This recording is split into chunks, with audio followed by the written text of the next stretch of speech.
Speaking of careers we need to take care of, what's happened to Bryan Danielson's?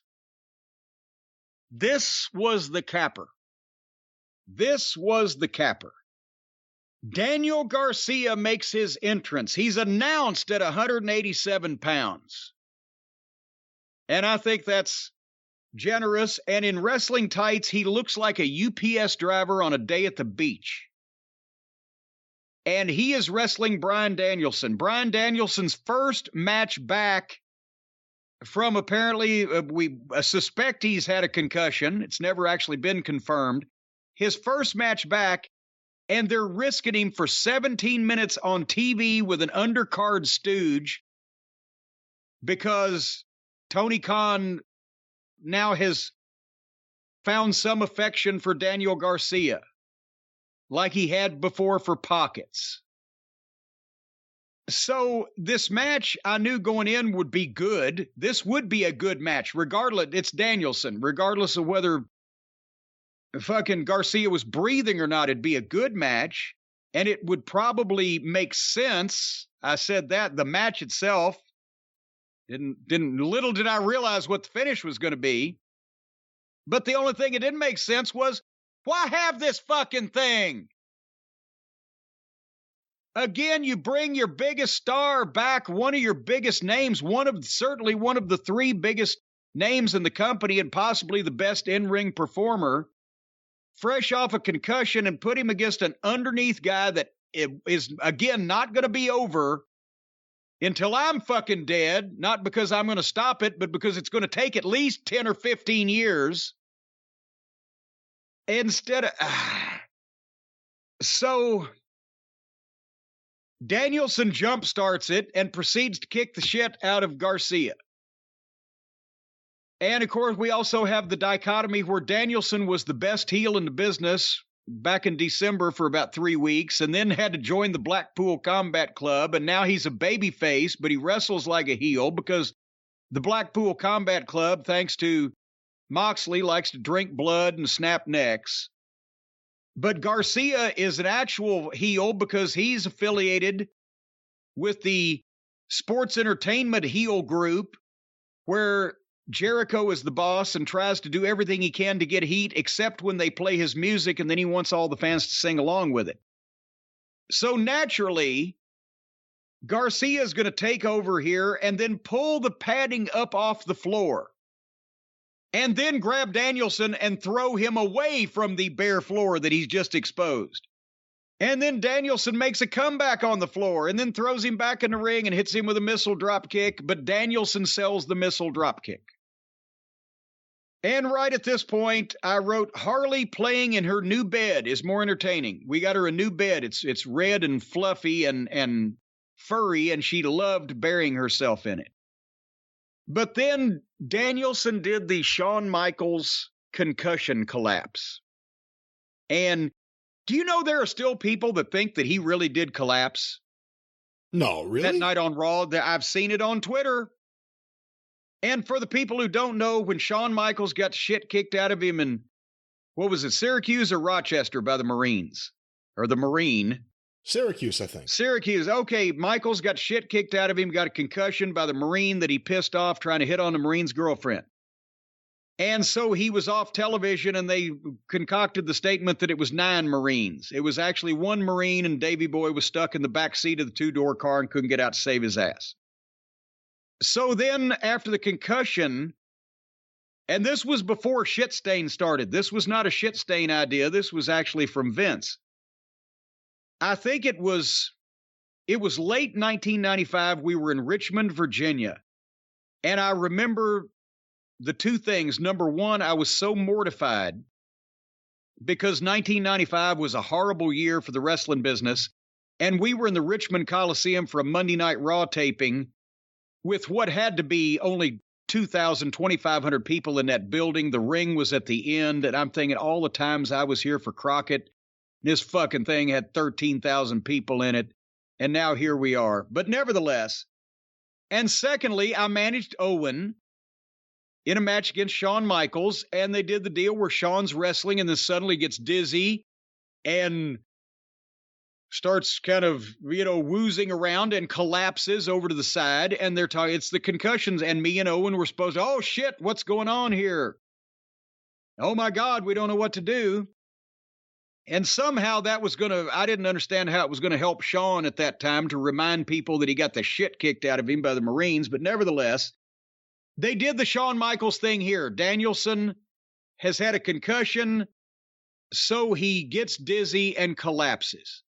The difference in the two television programs' handling of this incident is when Sean collapsed, me and Owen looked mortified, and so did the referee, and they got people at ringside to come in and tend to him and called medical personnel. And as I recall, we spent several minutes worried about Sean before we went off the air. The match did not continue. In this case, the guy that had the concussion, the guy that also retired from wrestling because of multiple concussions and the after effects from aforesaid concussions, collapses from a concussion he's recently had, and then the heel threw him head first into the steel stairs and then DDT'd him on the exposed concrete floor for a break spot. Not the finish, not a hospitalization angle. That was the break spot.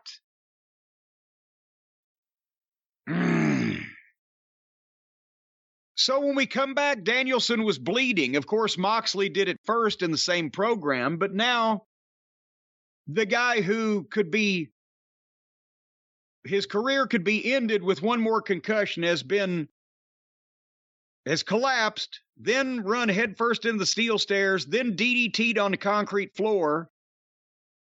But 2 minutes after they come back from the break, he's giving the heel a belly-to-back suplex off the top rope.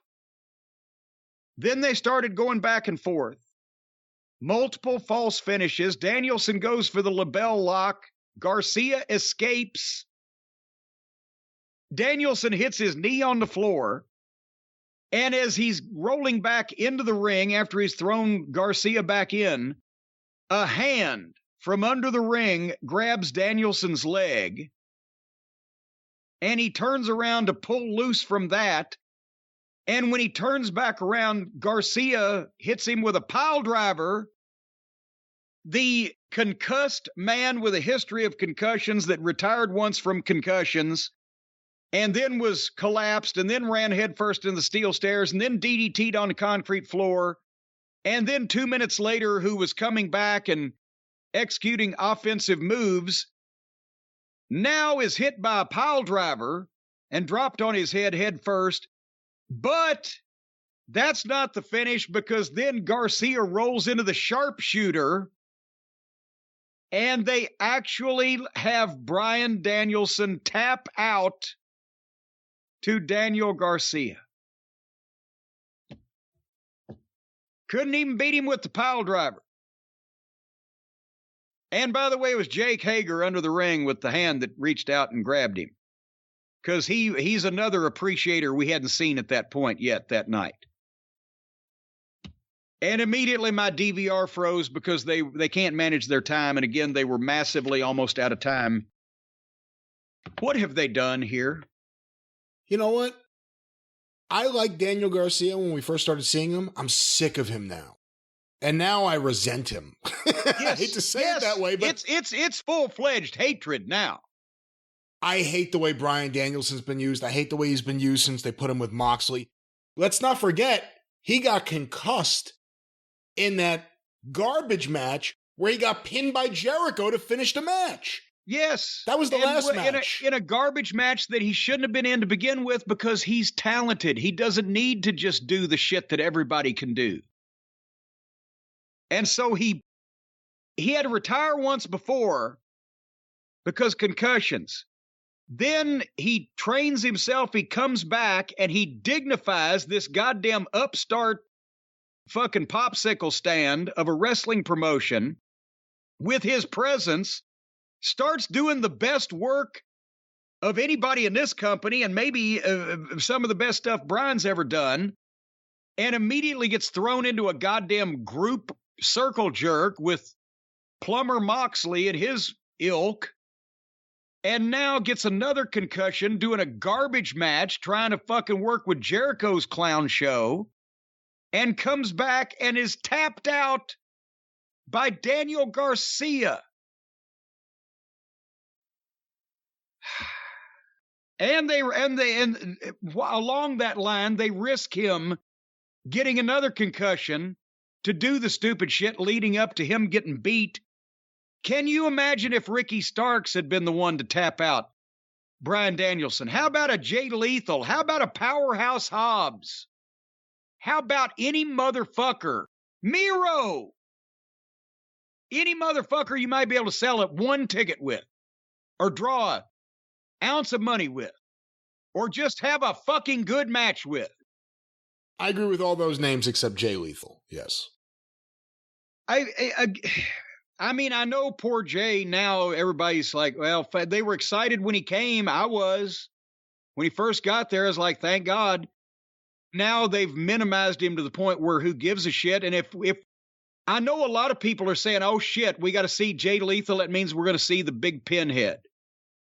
So that's another reason I want to see Jay. But Jay is a talented fucking performer that could do a lot more than what they're allowing him to do, while they show all the people that are going to suck Jericho's dick or fucking kiss Tony Khan's ass, or, wear a Halloween costume that one or both of them can dress up like. Well, again, you and I will disagree on Lethal, but I'll say this. If in 92, early 93, if the WCW fans had in any way reacted in a positive way to Eric Watts, that kind of would have been the way Daniel Garcia and Wheeler Yuta have been used on this show. Yeah. For me, and again, that's the difference. Eric Watts had no fans. These guys do have fans. There are people there who like them. But I also think there's a lot of people like me that are like, God, I'm sick of these guys. Athletic. Potential for the future when they gain some weight or something, sure, but nonstop but every see, show. That's the thing. Tony gets the opportunity to have money-drawing talent on his show there in front of him, and he can't recognize them. He either likes the kind of wrestler or goes on the recommendation of his brain trust for the kind of wrestler that is an indie darling for sure. All the people going to a rec center, all 500 of them would chant fight forever at these guys. But if you want to run a fucking real wrestling company, you need guys with personalities and charisma and size and a look, and that can talk and that can work and have some experience in getting themselves over, and or the ability to do same if given the opportunity. You don't need bland, boring, identically sized, identically personalitied, aka none, fucking technical wrestlers that, have stolen their World of Sports spots off of watching Colt Cabana tapes. That's what you don't need, and that's what they get, because it's like when Laurinaitis was in charge of talent relations in the mid-2000s, he signed people just like him, the Mark Jendraks of the world, tall, nondescript, no body, no promo ability, 2 left feet in the ring. Tony he's not hiring people like himself, but he's hiring people like his EVP choices. Gymnasts, trampoline cowboys, no personality, can't take them seriously, not physically intimidating, big bunch of pussies, and it's a goddamn children's clown show. He has people there, and he won't use them because they don't fit what he is looking for. It's a roster of twinks, not a roster of goddamn wrestlers. Can I ask you a question to play devil's advocate? Sure. Tony Khan has a young guy. Let's use Daniel Garcia for this example, but Wheeler Yuta is the exact same thing almost, except he's a babyface. He's putting him over. He's getting him on TV every week, while guys like Miro or Sting and Darby are not on the show every week. These guys are. They're getting promo time. He's putting them over big stars like Bryan Danielson. Again, devil's advocate. Why isn't Tony doing it right? when it comes to getting these guys on TV and getting them over. Well, is he being advised not to do it right because his EVPs think that some of these people might get over them? Or is it just that they're so fucking stupid? Let's face it, none of these guys, they not only don't know anything about the wrestling business, I'm talking about the Cucamonga Kids and Harpo and their ilk. They not only don't know anything about the wrestling business, they think that they've revolutionized it, and you shouldn't do the shit that was always done because that's somehow wrong now. And instead, we should have 30-minute matches where we fight on the floor for 20 minutes of it and do the flips and entertain everybody with our goddamn callbacks to famous Japanese spots of 1974. No, I don't think I don't think there's any respect for Japanese wrestling from that era, actually, from the people you're accusing. Actually, a callback more like from 2004. That's what they think is the good era of Japanese wrestling. The point is, that's what they do. They don't know anything about the business they're in to begin with, and they don't try to learn because they think they've somehow improved it for the better. They genuinely believe that wrestling is better now than it was 20 years ago before we got in it and showed people the way. You know, and as long as people believe something that's that fucking far out of goddamn bounds of reality, they're not going to learn anything, and they're not going to teach any of these young kids anything, and they're not going to teach Tony anything, because Tony is still one of the most inexperienced people involved. So he's not going to learn anything because they're not going to teach him anything. And the veterans that do know, if they're not afraid of, getting heat and losing their job more than actually being on a good program, they say that, but they don't get listened to. Remember, I always said JR, when he did the tweet about, yeah, all of you just cluster up like quail and fucking wait for somebody to land on you. If he tweeted that in public, he'd said it 5 times at least in front of fucking people who didn't listen to it in private. So that's, who's going to correct any of this? The people that Tony's listening to think that this is a good product and that wrestling is in a better place now than it was 20 years ago. So they're hopeless. Other people that might know better don't want to get heat and lose their job because they value their job more than their self-respect or pride, apparently. And there's very few people that can do this shit to begin with anymore. So it is what it is. But when shit's right in front of them and they turn left every time. It's amazing. So yeah, you can put that one down in the record books, folks. Daniel Garcia tapped out Bryan Danielson on free television and didn't get over a goddamn inch more than he was beforehand, because it was all in the middle of a bunch of hoo-ha that couldn't register because none of it made sense and it all came at you too fast. When you see the last several months, and we saw the CM Punk year before he got hurt, and we assumed that CM Punk was rather assertive in what he would do and what he wouldn't do and who he would work with and who he wouldn't work with, when you see how Bryan Danielson's been used, do you think it would be a situation where he's making these decisions, or he's less assertive than CM Punk and he's talked into these things? He's not coming up with this shit from scratch on his own. He's agreeing to it because he's a nice guy and he wants to help everybody. And I think Bryan probably thinks that Daniel Garcia and Wheeler Yuta and all the rest of these fucking indie guys, well, they're really talented. They just need an opportunity, because he looks at the glass half full. I look at the glass like it's all the way empty because the crack in the bottom where everything drained out and we're going to have to replace the whole goddamn thing. And what I'm saying is, I don't care if Frank Gotch comes back to fucking life and puts these guys over. They don't have the personality, the size, the look, the physical charisma, and they're not getting the mental education about wrestling that they need, all those things that they need to actually get over. Whereas a guy like Starks and a guy like Hobbs, and again, maybe we'll go through the whole roster next week and see, okay, can they field a legitimate team for a legitimate promotion, Or do they have a few talented standouts and it's mostly all outlaw bullshit? But they, at least for a territory, maybe not a national promotion, but for a territory, 20 guys, they could probably field a really good team as far as putting together a talent roster for a territory. There's got to be 20 guys there that know what the fuck they're doing or could be taught. But past that, it's just bleh. And I don't, you said we saw the year of Punk. We saw Danielson at Christmas time.